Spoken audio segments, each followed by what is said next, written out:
Thanks so much for joining me for this session of Dr. Plotzker's Mind. Gravlax should be ready to eat. It has been curing now for about 4 days.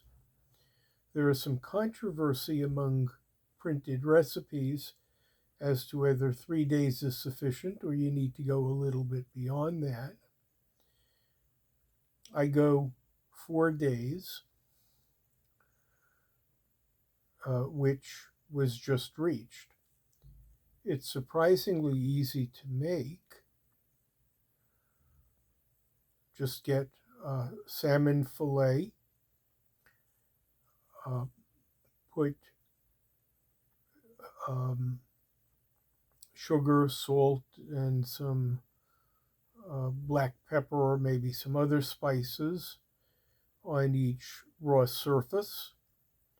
Then put some dill, make a sandwich, wrap it up, put it in a loaf pan, and weight it down with cans about every 12 hours for 4 days. Just take the cans off, invert the fish, and put the cans back on. Then at the end of the curing time,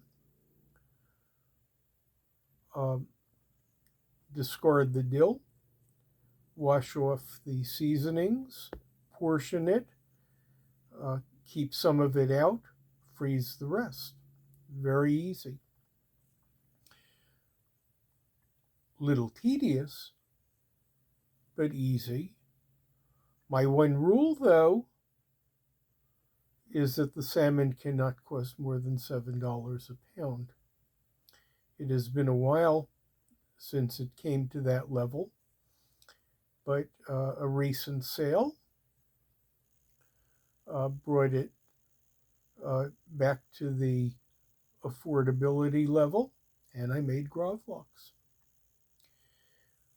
Over the years, I've gotten a number of things that I make repetitively. The Art Scroll Kosher Cookbook, first edition, had a recipe for spinach lasagna that I make with some regularity. Again, little tedious to assemble, but it lasts for 4 meals. I've had a fondness for macaroni and cheese in the style of Horn and Hardart ever since my childhood days, seeking out the automat as much as I could when I visited Manhattan. I would invariably get their green crock of macaroni and cheese.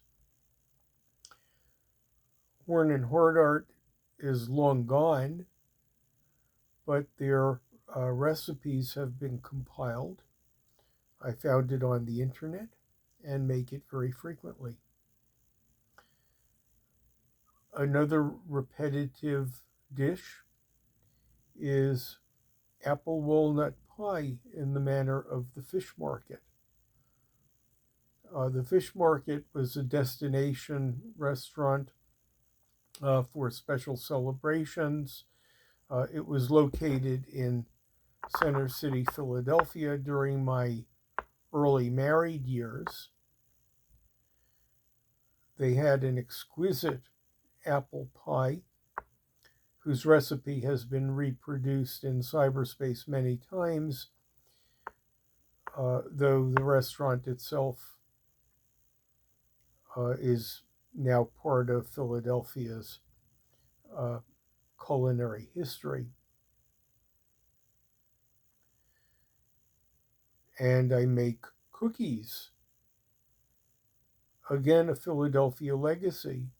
There was the early revival of Philadelphia cuisine, now about 40 years ago.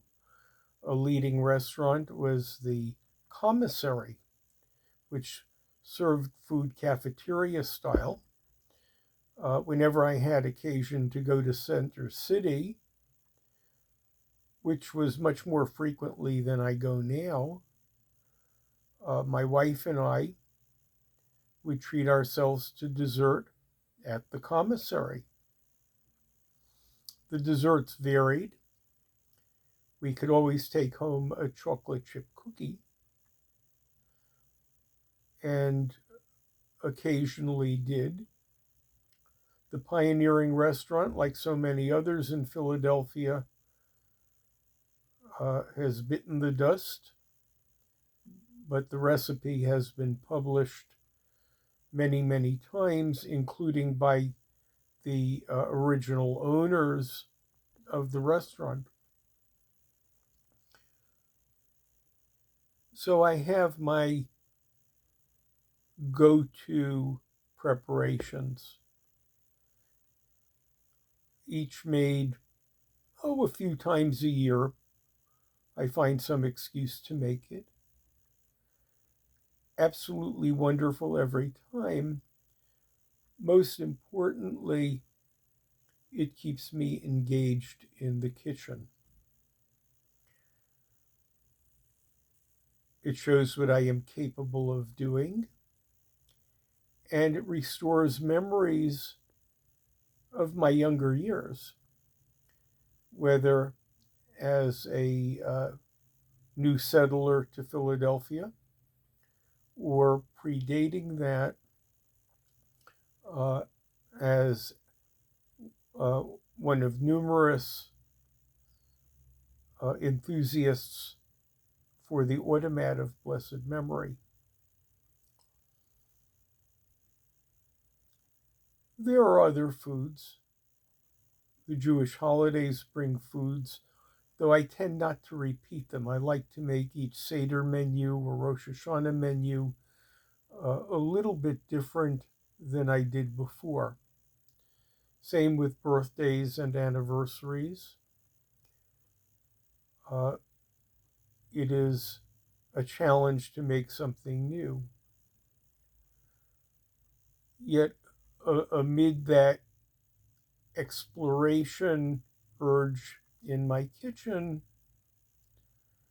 I also have my staples: the apple walnut pie, the macaroni and cheese, lasagna, oatmeal walnut cookies,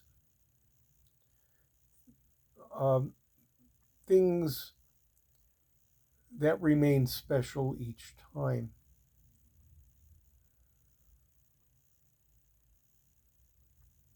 Thanks so much for joining me for this session of Dr. Plotzker's Mind.